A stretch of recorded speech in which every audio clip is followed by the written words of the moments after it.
जय हिंद बच्चों। आज JMS स्टार पब्लिक स्कूल की तरफ से आप सबों को त्रिकोणमिति से संबंधित पहला चैप्टर प्रश्नावली 8.1 का सवाल नंबर 1। अक्सर बच्चे कंफ्यूज हो जाते हैं इसमें, क्योंकि इस सवाल में कहता है कि त्रिभुज ABC में पहले मैं एक त्रिभुज बनाता हूँ और त्रिकोणमिति में समकोण त्रिभुज है। त्रिभुज ABC में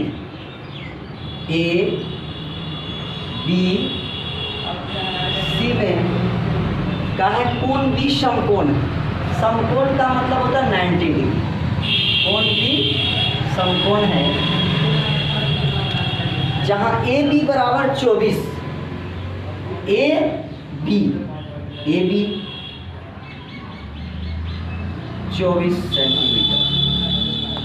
फिर BC 7, B और C 7 सेंटीमीटर। तो निम्नलिखित का मान ज्ञात करें। इसमें दिया है 1 नंबर में sin A, cos A। 2 number में है sin C, cos C।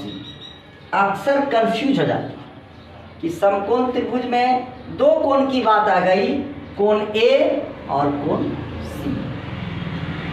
अब इतना हमेशा याद रखेंगे कि समकोण त्रिभुज में थीटा जिस कोण को दर्शाएगा उसकी संलग्न भुजा आधार कहलाएगी।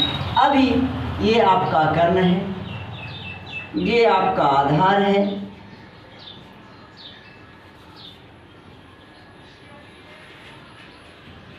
और ये लंब है। अगर हम A लेंगे तो A के लिए इसकी संलग्न भुजा AB आधार है और BC लंब है। लेकिन यदि हम C लेंगे तो ये आधार हो जाएगा और ये लंब हो जाएगा। इस बात को हमेशा ध्यान में रखना है। तो अभी मैं सबसे पहले त्रिभुज में 2 भुजा दिया हुआ है, तीसरा भुजा मैं निकालूंगा। प्रश्न से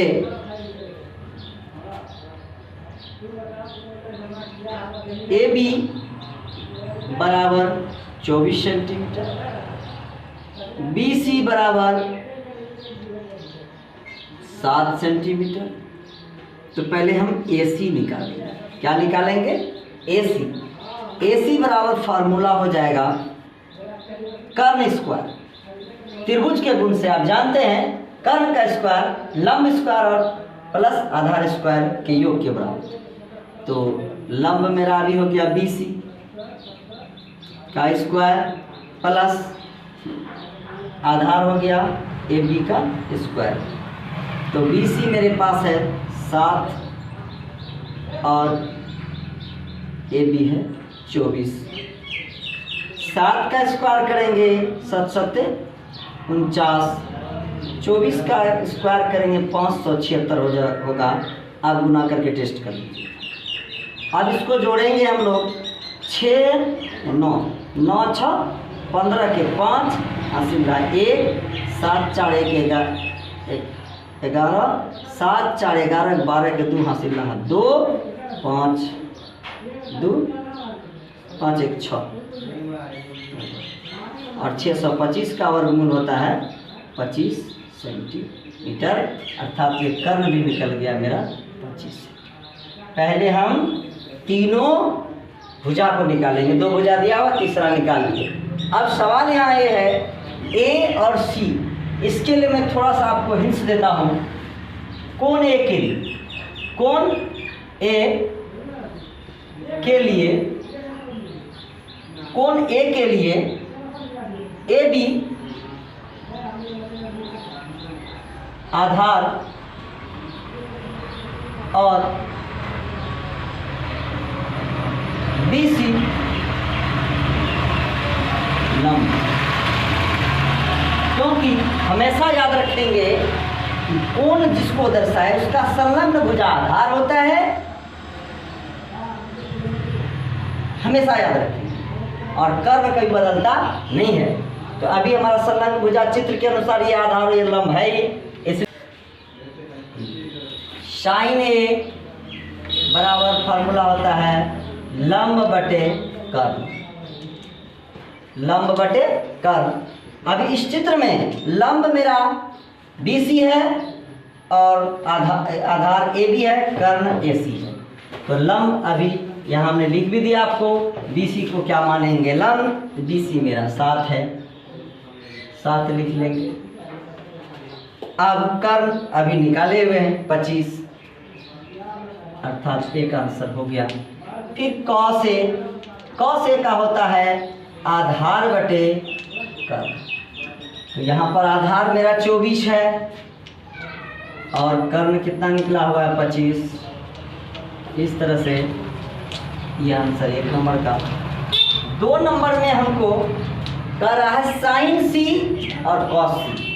अब थीटा बदल गया, यहाँ A था C, तो यहाँ पर एक लाइन लिख देता हूँ याद रखने के लिए आपको कि कोण C के लिए, कोण C के लिए यदि थीटा कोण C मानते हैं के लिए मेरा लंब और आधार चेंज हो जाएगा, क्योंकि C यहाँ है और हमने कहा कि कोण जिसको थीटा जिसको इंडिकेट करेगा उसका संलग्न भुजा को आधार और इसको लंब मानेंगे।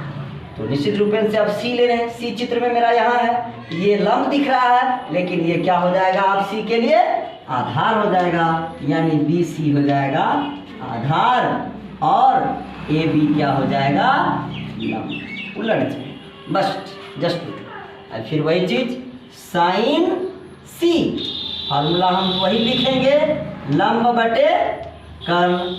अब यहाँ पर हमने लिख लिया लंब किसको कहेंगे AB को, लेकिन चित्र में AB आधार दिख रहा है, तो AB आधार इसलिए दिख रहा है कि A के लिए आधार ये ठीक है, लेकिन C लेंगे तो ये उलट जाएगा।